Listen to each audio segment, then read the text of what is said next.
반갑습니다. 오늘도 곧 공부 같이 했으면 좋겠습니다. 읽겠습니다. 주일학교 교사는 예수 그리스도로부터 가르치는 권위와 직분을 위임받았다. 교사의 원형이 되시는 예수님의 가르침은 서기관과 바리새인과 달리 권위와 권세가 있었다. 마태는 이를 설명하기를 이는 그 가르치시는 것이 권세 있는 자와 같고 저희 서기관들과 같지 아니함일러라고 하였다. 권세를 가지신 예수님께서 대위임령을 제자들에게 주신 것은 예수님의 가르침의 직분과 더불어 권위를 제자들에게 부여하시기 위함이다. 초대교회 때의 가르치는 사역은 세움을 받은 지도자들, 곧 사도, 선지자, 복음 전하는 자, 그리고 목사와 교사로 이어졌다. 사도 바울 당시의 교회 지도자 직분 중에서 지금도 존재하는 것은 목사인 교사이다.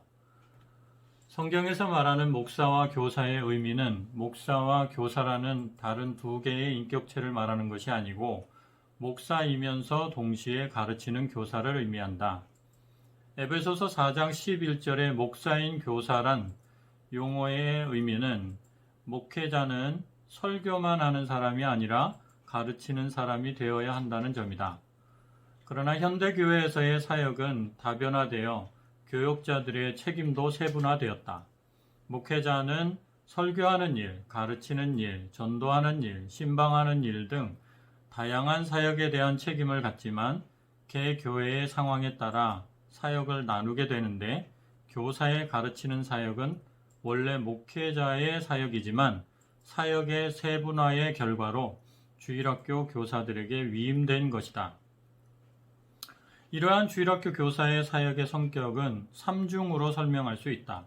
이것은 그리스도의 왕, 선지자, 그리고 제사장이라는 3중직에서 유래한다. 예수님으로부터 사역을 위임받은 교사는 예수님의 이 세 가지 직분을 수행해야 할 권리와 책임이 있다. 주일학교 교사가 갖고 있는 이러한 3중직을 하나씩 살펴보자. 첫 번째, 왕적 직분. 교사는 왕적 직분을 가진 사람이다. 왕적 직분이란 권위를 행사하여 명령을 할 수 있는 지위를 말한다. 이러한 왕적 직분을 주일학교 교사에게 어떻게 적용할 수 있을까?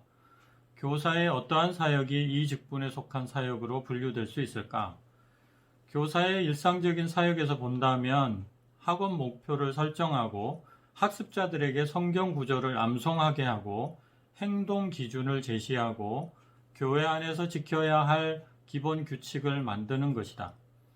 교사는 학급 내의 질서 유지와 학업 분위기의 조성을 위하여 그의 왕적 권한을 행사한다. 그러나 이러한 왕적 권한은 교육적이며 합당한 권한 행사이어야 함을 전제한다. 교사가 왕적 지위를 가지고 권한을 행사하더라도 지나치게 되면 왕적 직분의 행사가 아니라 직권의 남용이 된다. 교사의 권위는 가르침을 통하여 지시하는 말을 통하여 모든 행동을 통하여 행사된다. 반 학생들을 가르칠 때 교사에게 필요한 권위는 가르치는 내용, 사용하는 언어, 행동에 근거한다.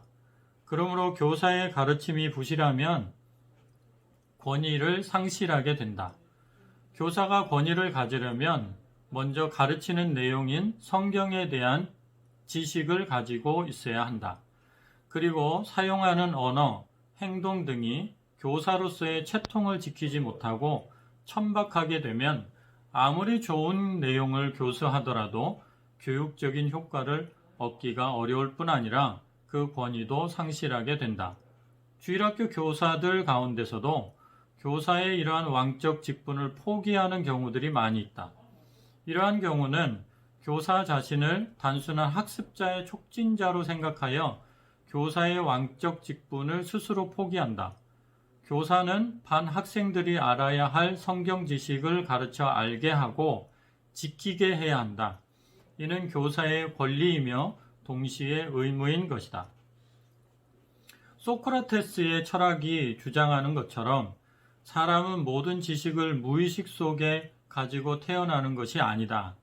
하나님을 알기 위해서는 성경을 배워야 하고 하나님을 잘 알아야 하나님을 잘 섬기고 기쁘게 할 수 있다. 자연주의 철학에서 주장하는 것과 같이 사람은 선하게 태어나는 것이 아니라 하나님의 긍휼과 그리스도의 속죄 사역을 필요로 하는 죄인으로 태어난다. 세상의 모든 사람들, 특히 주일학교 반 학생들이 구원의 새 생명을 얻기 위해서는 유일하신 참 하나님과 그가 보내신 자 예수 그리스도를 아는 지식이 필요하다. 이러한 지식의 전수는 교사의 왕적 권한이다. 주일학교 교사로서 내가 가르치는 어린이들이, 내가 가르치는 학생들이 알아야 할 지식이 무엇임을 알고 있으며 그들이 이해할 수 있게 전하고 있는지를 생각해 보자. 두 번째, 선지자적 직분. 교사는 선지자적 직분을 가진 사람이다. 선지자의 직분이란 하나님의 뜻을 선포하고 그 뜻에 불순종하는 자에게 임할 하나님의 진노를 선포하는 지위를 말한다. 구약시대의 선지자는 하나님의 편에서 하나님의 뜻을 백성들에게 선포하는 사람들이었다. 그러나 시대마다 하나님의 백성들이 하나님의 뜻대로 행하기보다 배반하는 삶을 살았기 때문에 선지자들은 불순종하는 그들에게 하나님의 진노를 외칠 수밖에 없었다.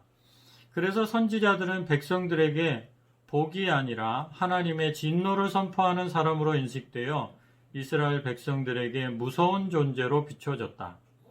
이러한 선지자 직분을 주일학교 교사에게 어떻게 적용될 수 있을까? 교사의 어떠한 사역이 선지자 사역으로 분류될 수 있을까? 주일학교 교사의 구체적인 사역에서 볼 때 그리스도인으로서 행하여야 할 것과 하지 말아야 할 것을 가르치고 가르친 그대로 하였을 때 주어지는 상과 그대로 하지 않았을 때 받게 되는 벌을 미리 알려주는 일이 선지자적 사역이다. 선지자 직분을 가진 교사는 반 학생들에게 그들이 무엇을 해야 하며 무엇을 하지 말아야 할 것인지를 가르쳐 주어야 하고 그에 따른 상과 벌을 보여주어야 한다.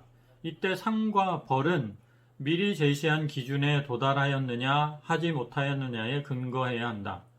그렇지 않고 그때그때의 교사 기분 여하에 따라 상과 벌의 시행 기준이 달라지면 교사로서의 권위를 훼손당할 뿐만 아니라 직분의 남용이 된다. 상을 주어야 할 때 상을 주지 않는다든가 벌을 주어야 할 때 벌을 주지 않는 것은 교사로서의 선지자적 직분을 망각하는 것이다. 주일학교 교사는 자기에게 맡겨진 학생들에게 하나님의 뜻을 가르쳐 알게 해야 한다. 그 이유는 축복과 경고에 관한 하나님의 뜻을 가르치는 의무와 권한이 교사에게 있기 때문이다. 일부 주일학교 교사들은 축복에만 관심을 두고 죄에 대한 지적이나 그 결과로 따르는 경고와 징계에 대하여 가르치기를 소홀히 한다. 예를 들면 교사에 대한 비유로서 용기를 북돋우는 사람을 강조하고 긍정적인 피드백을 주는 사람으로 강조하여 상을 베풀기만 좋아하는 것은 옳지 않다.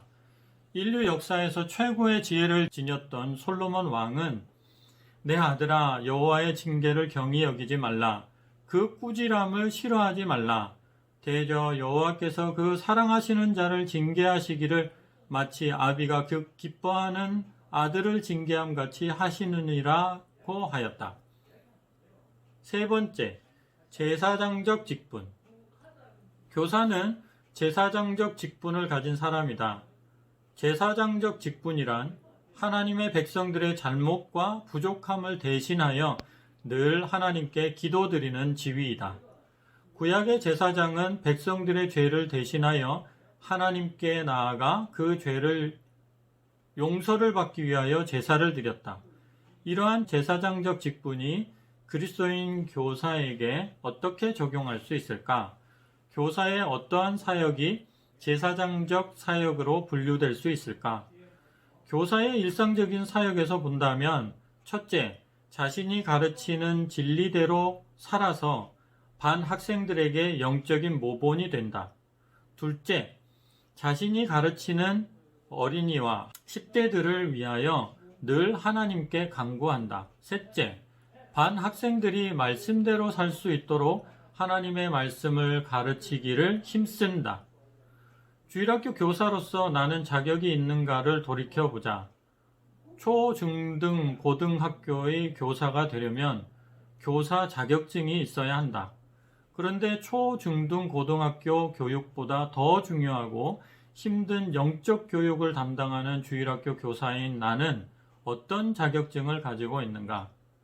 근래에는 중요한 교단과 교회들이 교사대학이나 교사 양성 과정을 두어서 주일학교 교사가 되기 원하는 성도들이 합당한 자격을 구비할 수 있도록 준비시키고 있다. 그러나 대부분의 교단이나 교회들이 이러한 과정을 두고는 있으나 스스로 정한 규칙대로 시행하는 경우는 많지 않다. 바울 사도는 디모데에게 교회의 지도자를 세울 때 사람들을 먼저 시험하여 보고 그 후에 책망할 것이 없으면 집사의 직분을 하게 할 것이라고 권면하였다. 봉사하는 집사의 직분보다 더 중요한 교사의 직분을 맡길 때 먼저 시험하여 보고 난 후에 교사직을 맡기고 있는 교회가 얼마나 될까? 이미 주일학교 교사직을 감당하고 있는 나는 이러한 시험을 통과할 수 있을까를 생각해 보자. 교사로서 자신의 사역을 하나님께서 받으실 만한 향기와 제물이 되도록 하는 것이 주일학교 교사의 제사장적 사역이다. 학습자들을 즐겁게 하는 가르침이나 자신의 성취감을 위한 사역이 아니라 하나님께 영광과 기쁨을 드리는 사역이어야 한다.